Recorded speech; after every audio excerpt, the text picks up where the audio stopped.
It's time for our Blitz feature interview. I'm Brian Carter here at Dawson County with 10th year soccer coach Jed Lacey. Coach Lacey, always appreciate getting to come out here and talk about your soccer program here at Dawson County. You definitely made this a powerhouse program, one of the tops in the state. You got to be proud of what you've been able to do here. Well, it's been a lot of work, but the thing is about the kids. I mean, we teach them what we want. They're the ones that have to go out and do it. We've had a great group of kids come through in 10 years. It's been fun watching the program build.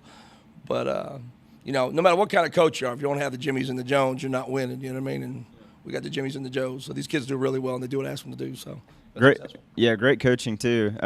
Coming up on 200 career wins, so, we'll keep everyone posted on that. But let's focus first on the guys. 3-0 with one draw mixed in there. I believe you're outscoring opponents 11-3 so far. What kind of chip do the guys have on their shoulder this year coming back off last year? Because I know – any other team would kill for an Elite Eight appearance, but for you, I know that's not quite what you had in mind last year.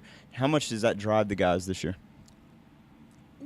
They want it. This team's hungry, and they have a lot of talent. We have a lot of players coming back, like Dennis Piazzu and Cole Dennis. They're two more of the elite players I have. We got Timmy Moody still with us, who's a 4-year starter at center back. We've come up with another goalkeeper. And Dylan Tierney, who's doing a great job. It's nice, 6'3" keeper in the goal. It feels real good. So the kids are hungry. I mean, I thought, when we had that red card on us called last year in the playoffs and, took Alan Sanchez, who was one of the best players ever come through here. I didn't like the call. It affected us. We're more mad about that than anything. I think we could have gone way further than that if he wasn't out. But the core of the kids that have come back are going to be an incredible group of kids. But I think they all want it. We've already proved it. And just, to throw something out, our one tie was against Sonoraville. And we played 2 men down for 55 minutes. And we actually took the lead 1-0 during that time. And they scored with 1 minute and 44 seconds left to go in the game. But that's hard. You know what I mean? So I know these kids got the heart. We put it all together. We're trying to tweak still, trying to find out who we are. We're getting really close. But if these kids want to win it all, they can win it all. I mean, that's up to them. But I think we have the talent to do it. Yeah, absolutely, and that's where I was going to go next. You have a great group returning. You got Cole Dennis. You got Dennis, as you were talking about, who had an incredible year offensively last year, 24 goals, 12 assists. As just a sophomore, what is the ceiling like for him? I mean, he's just a junior. Could he potentially surpass those numbers this year and get even better next year? It works out in different ways. Dennis right now, because everybody knows how good he is, he's getting double marked by everybody. I mean, he has to go through 15 people just to get to the goal. I mean, everybody's trying to cover him up. But the good part about it is leaving other people open, and we're capitalizing on it.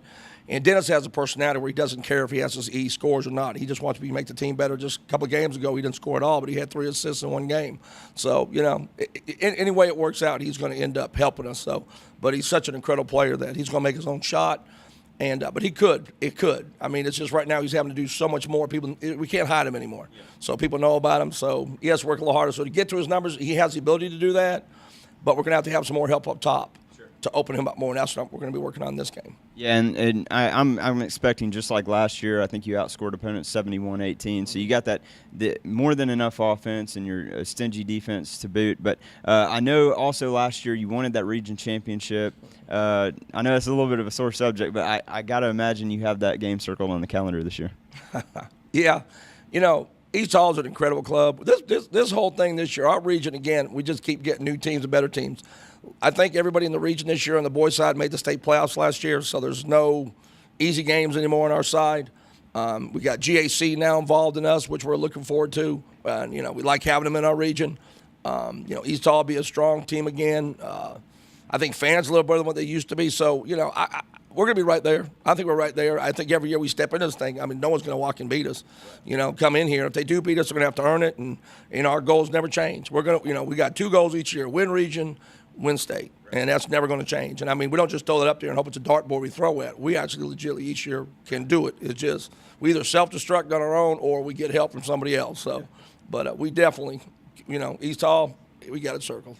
Now, you got to be pleased with how the girls are going so far, 4-0 this season. Not a typo here, even though I looked at some of those scores and I thought this can't be right. 32-2 outscoring opponents. That's a bit ridiculous through 4 games. I know you can't really keep that pace up probably throughout the year, 8 goals a game, but you got to be pleased with how they're playing so far.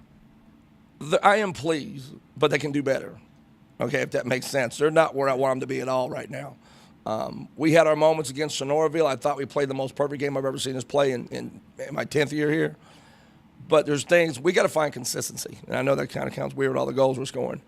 but we got to find consistency. I think we got to play more as a team. We're still learning how to play, make the runs we want them to make, and all the stuff, the way we play. But we have this is probably the best group of girls I've had in 21 years. I mean, this team, we got the group. If they would just stay together and play as fast as we're playing right now and as hard, and we can keep that tempo up and go faster, which I know we have the ability to do that, then we could be special. Yeah, and one key part of that offense as well has been Mackenzie Callis, and then, of course, Rachel Rajak, who has 10 goals through 4 games. How special a player is she? I think you told me before the season record is 23 goals. She's already almost halfway there. What is her potential? She's a special breed. I mean, she can get her own shots. I mean, that girl's pretty good.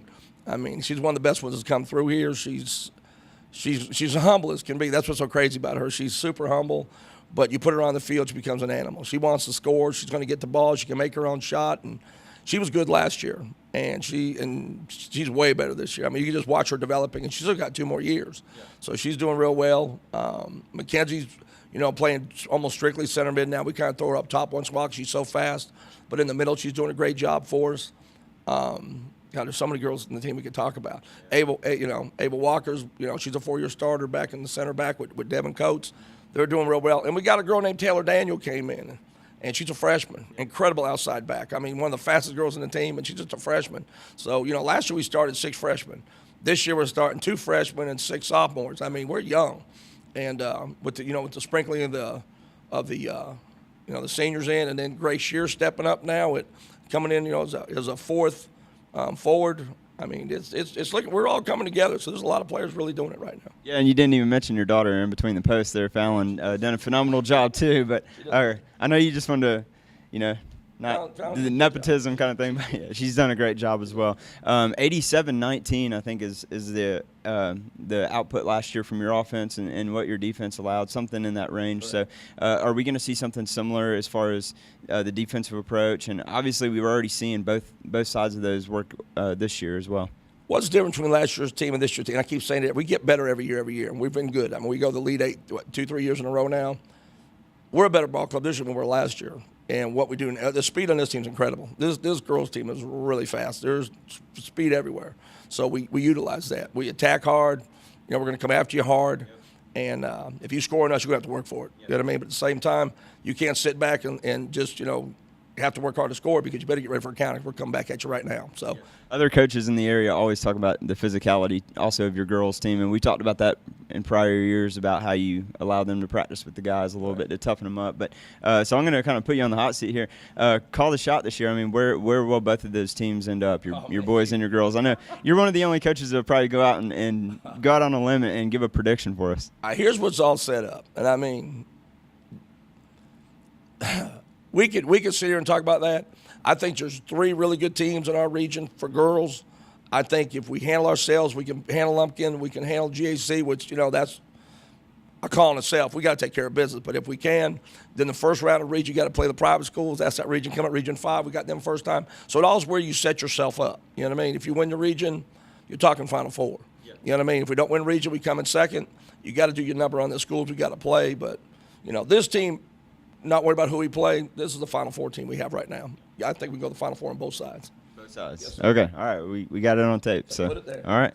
Well, I appreciate it, Coach. Thanks again always for your time. Make sure you check out our player interviews also here on BLITZ.